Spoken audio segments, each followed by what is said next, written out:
Saya aneh sekali kepada orang yang satu ini nih. Katanya profesinya dokter, tetapi kemana-mana menyebarkan penyakit, bukan menyembuhkan orang sakit.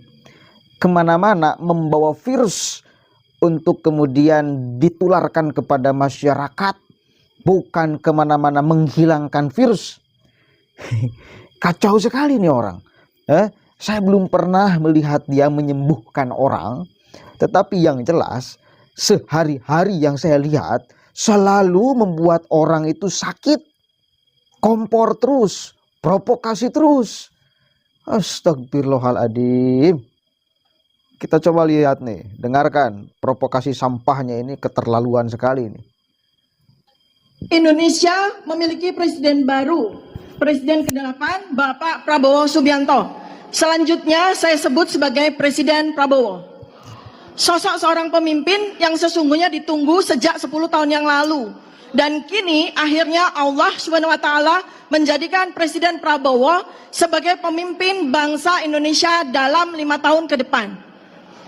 Mewarnai berbagai drama, strategi, dan keputusan-keputusan politik yang tidak banyak dipahami.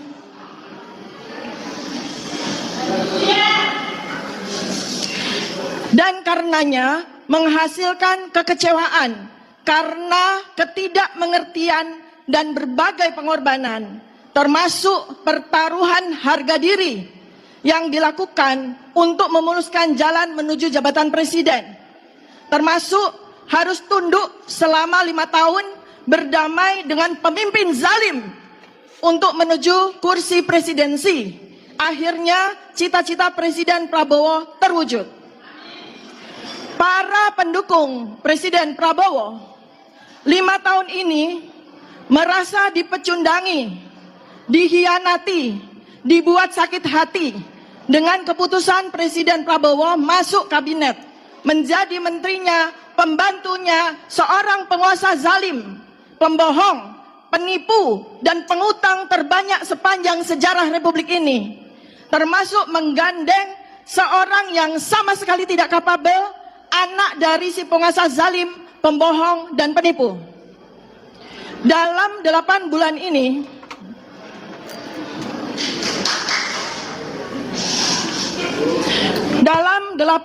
ini, saya mencoba memahami langkah Presiden Prabowo. Mengapa harus memilih Gibran sebagai wakil presiden? Namun, setelah hari ini, 20 Oktober 2024 tiba, tanpa halangan, saya akhirnya memahami bahwa Presiden Prabowo tidak punya pilihan lain selain menggandeng Gibran menjadi wakil presiden.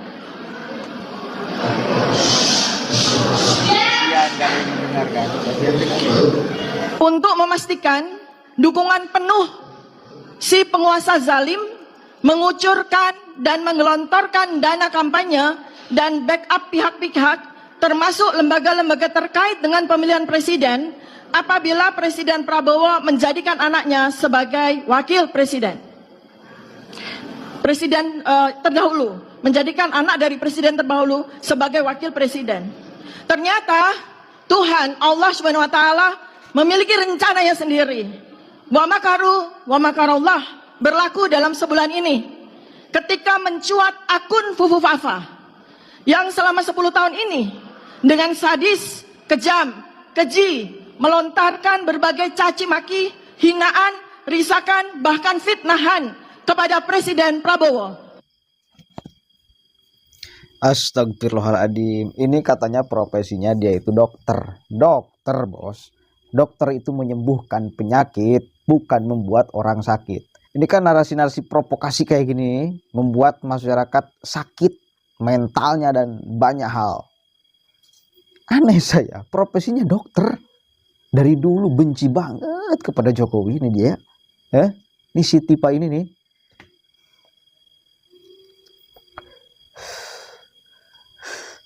Astagfirullahaladzim. Wa makaru wa makarallah wallahu khairul makirin. Ayatnya betul, tetapi tafsir untuk ayat itu sembarangan. Itu sembarangan.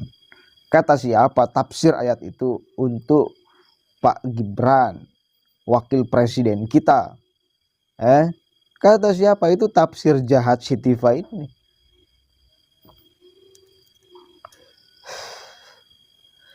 Tapi yang jelas menurut saya, ini kan rame urusan pupu papa, saya kira udah selesai. Pak Prabowo juga udah nggak mempersoalkan itu. Karena paham pendukungnya dulu juga bagaimana kepada Pak Jokowi. Jadi jangan kemudian coba tarik-tarik ke masa lalu. Ente itu kalah mendukung Anies. Lalu karena tetap tidak puas, tidak mau menerima kekalahan, akhirnya memecah orang yang sudah berpasangan. Kan itu kepuasan ente aja. Kita paham itu supaya kalian puas saja menganalisis yang sesungguhnya sangat kasar dan tidak mungkin seperti itu. Seolah-olah kan Pak Prabowo terpaksa bersatu di kabinet Pak Jokowi, terpaksa mengambil Gibran Rakabuming Raka sebagai wakil presiden, seolah-olah kayak gitu.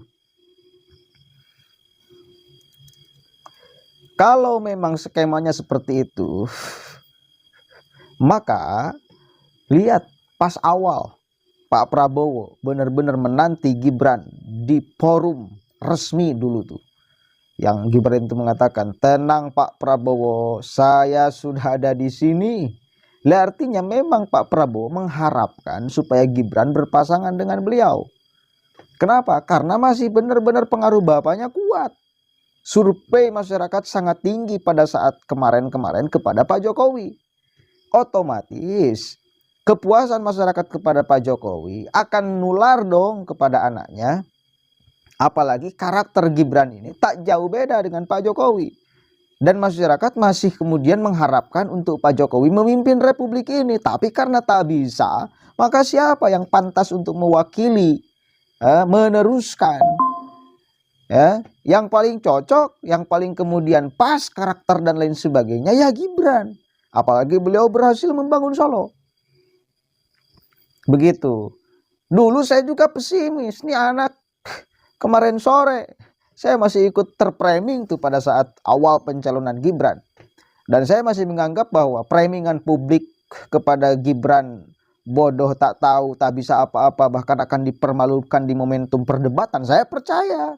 Tapi ketika saya melihat dengan kepala saya sendiri, mata saya sendiri, di momentum perdebatan, tak kalah tuh argumentasi Gibran dengan Pak Mahfud MD. Tak kalah argumentasi Gibran dengan Caimin. Tak kalah. Tidak kalah, saudara. Lalu si Roy suruh kamu membuat fitnahan. Oh, itu ada pembisik. Mana mungkin orang yang membisiki, ini kan malah jadi flashback. Karena tidak mau mengakui kehebatan seseorang, akhirnya menebarkan fitnah. Inginnya Gibran itu bodoh, tapi ketika pintar, tidak mau mengakui, menerima kepintaran, kepiawaian, kecakapan, dan lain sebagainya. Tidak mau terima. Ini aneh. Kan geblek orang-orang kayak gini tuh. Sekarang setelah kemudian jelas menang, sah dilantik sebagai presiden dan wakil presiden, masih aja ngomong kayak gini.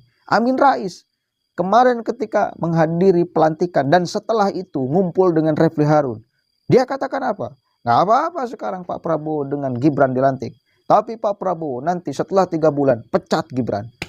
Gila, mereka semua itu para pendukung Anies. Lalu kemudian sekarang mau mengacak-acak, mengobok-obok pasangan yang sudah sah jadi dilantik presiden dan wakil presiden. Tentu kita sebagai pemilih kemarin Pak Prabowo dengan Pak Gibran Rakabuming Raka tak terima.